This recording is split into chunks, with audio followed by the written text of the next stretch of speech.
Elon Musk could get a job in the White House if Donald Trump is elected. Today, Donald Trump revealed that Elon and he might be coming up with some kind of efficiency task force. Yeah, that's exactly what they're talking about. I mean, there's a lot of graft, right?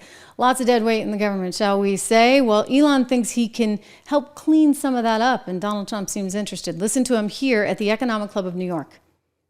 Fourth, at the suggestion of Elon Musk, who has given me his complete and total endorsement. That's nice, 'cause he's a smart guy. He knows what he's doing. It's very, very much appreciated. I will create a government efficiency commission tasked with conducting a complete financial and performance audit of the entire federal government and making recommendations for drastic reforms. We need to do it. Can't go on the way we are now.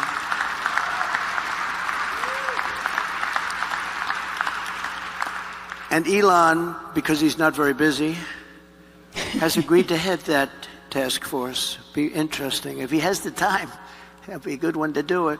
But he's agreed to do it.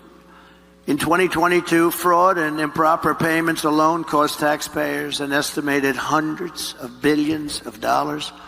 As the first order of business, this commission will develop an action plan to totally eliminate fraud and improper payments within 6 months. This will save trillions of dollars, trillions. It's massive. For the same service that you have right now, trillions of dollars is wasted and gone and nobody knows where it went. Further taming inflation and bringing prices way down. So I think this is kind of interesting because if you compare and contrast it, say, with the Biden-Harris plan, which is let's go after all those people that have $600 in their checking account because they might be avoiding the IRS and taxes. Remember that one? This was the most asinine thing. I mean, one of them, because there's a lot to pick from. Let's be honest. But one of the strangest things that they came up with was that they were going to somehow find all their nickels and dimes in people's accounts that had as many as $600 worth of transactions in a given year. They wanted the IRS to have access to the bank accounts. I mean, can you believe it? And he's actually spinning it around and he's like, no, we actually have to go after government waste because it's the government that is needlessly spending your hard-earned money.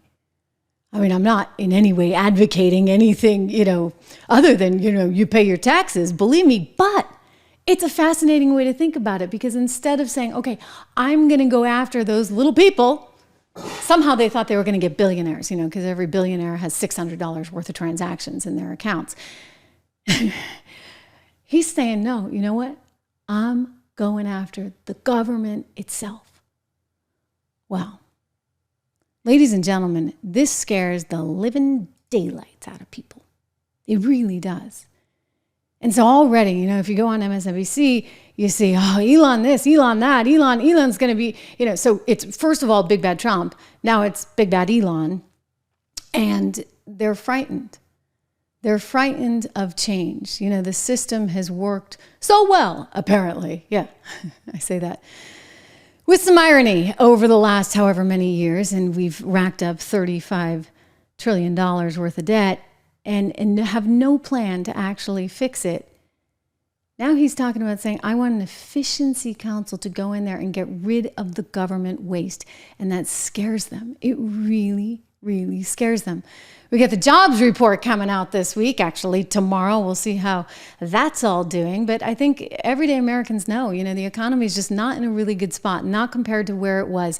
And people say, look at the stock market. And sure, the stock market's been up, the stock market's been great. But I've told you before, it's why I want you to invest. I've told you before, the reason you need to be part of the action and you need to be part of the stock market is because the game is sort of rigged.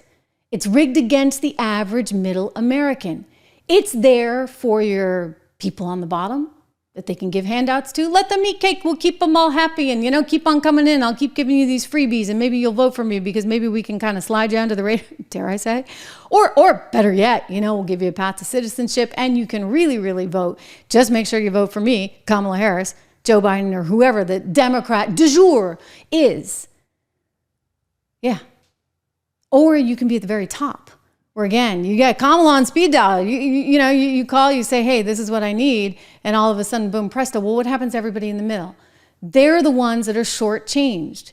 And when you get this much inflation and you get no policy ideas that are actually beneficial to the middle class, I mean, they go after him, for example, for saying, hey, I'm going to allow corporations to onshore some of their money that they were keeping offshore, in places like Ireland, because you'd only have a 12% tax there. That was a smart thing to do. It was a really smart thing to do, because guess what? When that money comes back to work in the United States and it goes to build facilities and create jobs, that's stimulative to the economy. If you leave it over there in Ireland, and believe me, I love Ireland. I was just over there for nearly 3 weeks. I love it. I'm from there. I have family there. But you know what? It's working for them. How's it going to work for us? So I think we need people that are really thinking articulately about this instead of penalizing the system and saying, oh, no, you big bad companies, how dare you? I'm Janet Yellen, and I'm going to put in a worldwide tax. That's her answer. And I'm Janet Yellen, and I'm going to go after all those billionaires that have $600 in their checking account. I'm going to make sure the IRS is in there because we need to make sure that people, of course, everybody needs to make sure they're paying their taxes. But you really think the answer to finding more money is to do that? It's not. It's just not. And so this efficiency council, I think, is really interesting, but super duper scary.